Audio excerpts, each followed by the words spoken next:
Ang hirap no kapag overthinker ka na tao. Kasi ang daming what if sa isip mo. Katulad ng, what if di na siya masaya? What if iba na ang hanap niya? What if napipilitan lang pala siya? What if dadating ang araw na iiwan niya ako? Kakayanin ko kaya ito?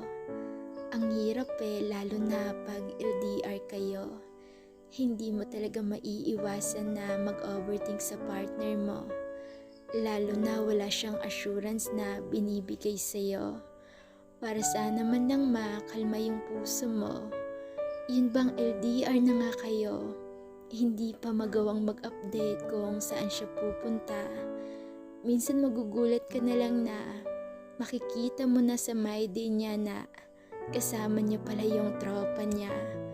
Oo, sabihin na natin na di ito tama na mag-overthink ako sa partner ko. Pero masisisi mo ba yung puso ko? Masisisi mo ba yung puso at ang nararamdaman ko? Kung kahit assurance man lang ay di mo magawa sa isang katulad ko.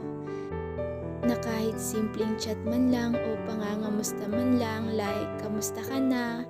Okay ka lang ba ay wala akong message na natatanggap mula sa'yo. Sa tingin nyo, hindi ako mag-overthink nito. Na yung partner nyo na kahit simpleng update man lang ay di pa magawa sa'yo.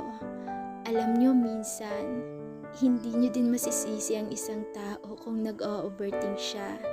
Lalo na wala kayong assurance na binibigay dito.